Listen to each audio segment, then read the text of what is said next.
The sea boiled with fire. America's largest aircraft carrier, a floating city of steel and the crown jewel of U.S. naval power, was burning. Explosions tore across the flight deck as fuel tanks erupted, sending fireballs into the sky. Dozens of aircraft, once lined neatly in rows, now lay twisted and shattered, their wings scorched, their engines blown apart. The crew fought desperately with hoses and suppression systems, but it was useless.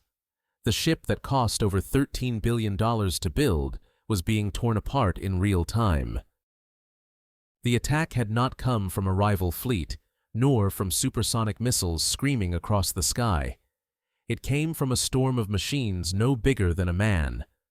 Hundreds of drones, fast, cheap, and deadly, rose from multiple directions at once, filling radar screens with chaos.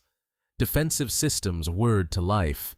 Phalanx cannons spat streams of tracers into the air.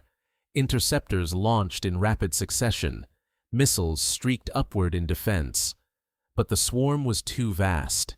For every drone shot down, 5 more pressed forward, flying low, weaving, overwhelming the sensors. Then came the strikes. Some drones slammed directly into the hull, detonating with the force of precision explosives. Others crashed onto the deck, turning the very runway of the carrier into an inferno.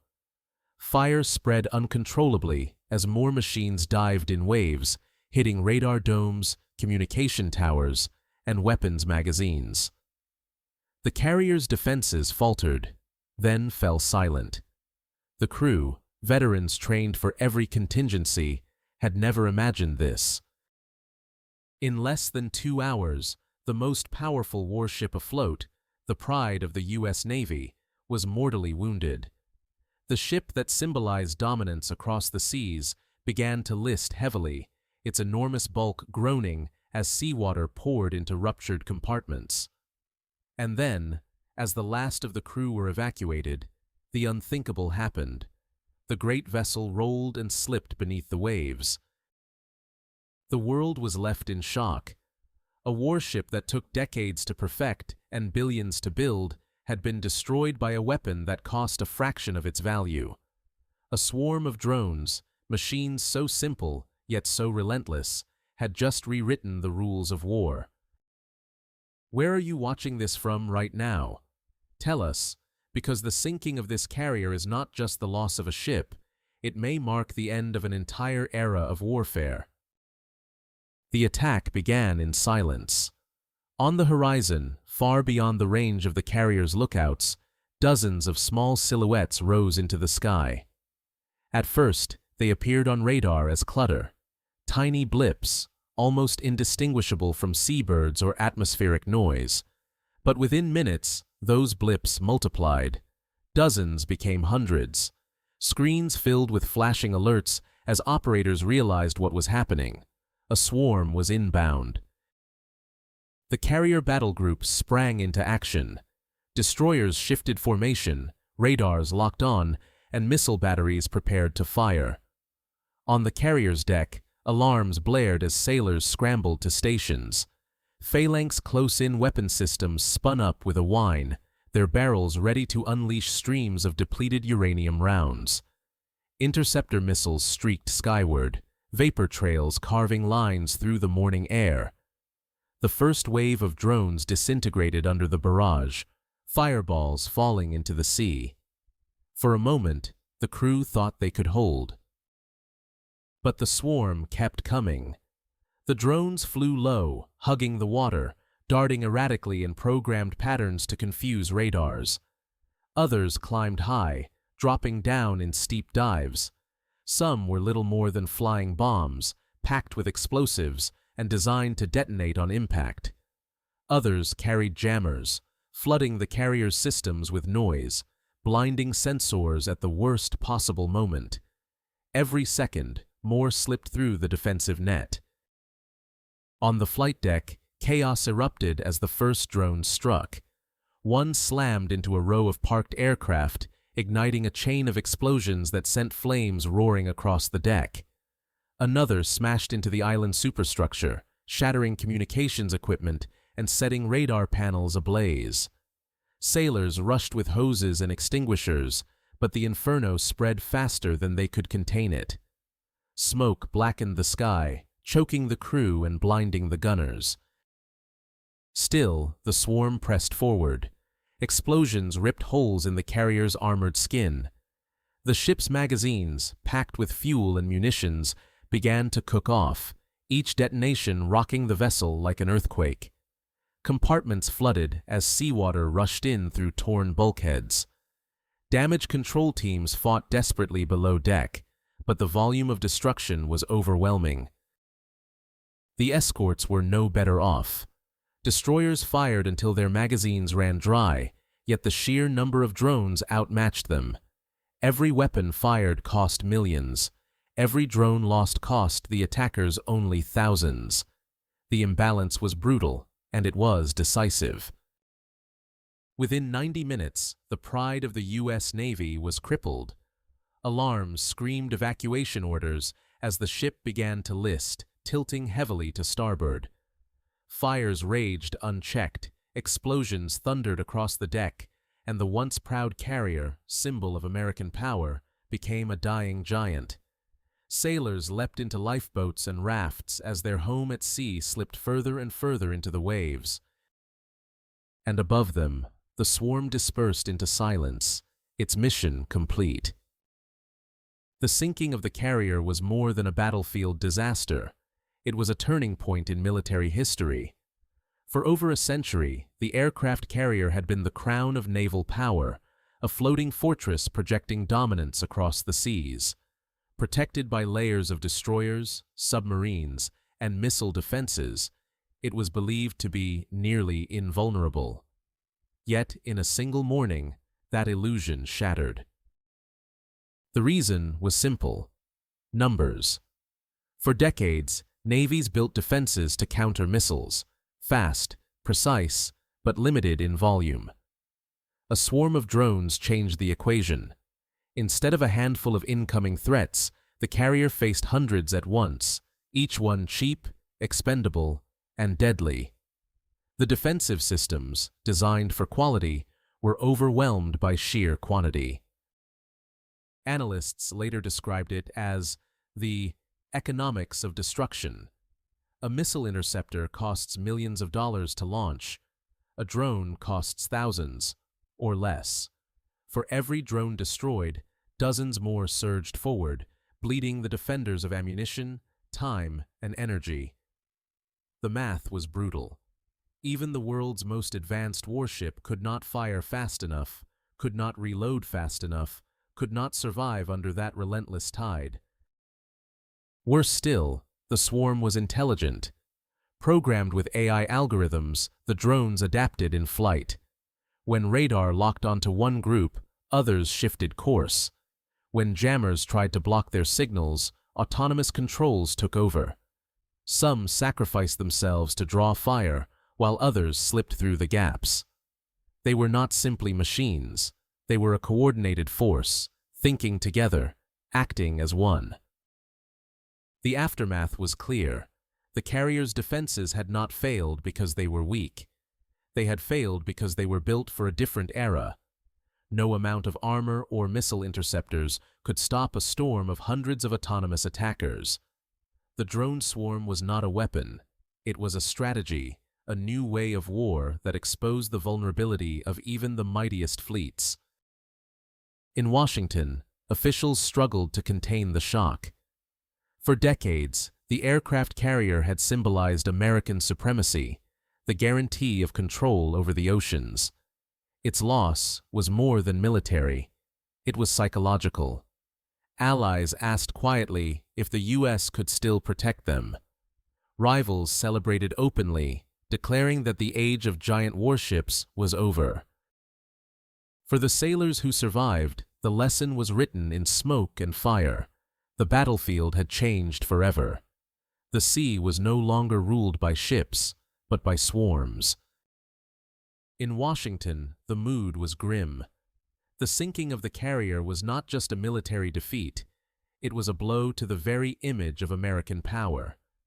For generations, U.S. presidents had sent carriers to crisis zones as floating symbols of dominance. Now, in one shocking moment, that symbol had gone under the waves. Emergency meetings filled the White House Situation Room. Admirals spoke in clipped tones, their confidence shaken. Intelligence chiefs warned that the technology behind the swarm was spreading rapidly, that even smaller nations could soon replicate what had just happened. Congress erupted in fury, some demanding revenge, others questioning how a $13 billion warship had been destroyed by weapons that cost a fraction of that. The Pentagon, once so certain of its supremacy at sea, suddenly faced an uncomfortable truth. The balance had shifted. In Brussels, NATO allies demanded answers. Could the U.S. still defend Europe if its carriers were vulnerable? Could destroyers and frigates survive against similar attacks? In Tokyo and Seoul, governments feared the same fate for their ports and fleets. For decades, America's carriers had guaranteed their security. Now, doubt spread like fire. Meanwhile, rival capitals celebrated.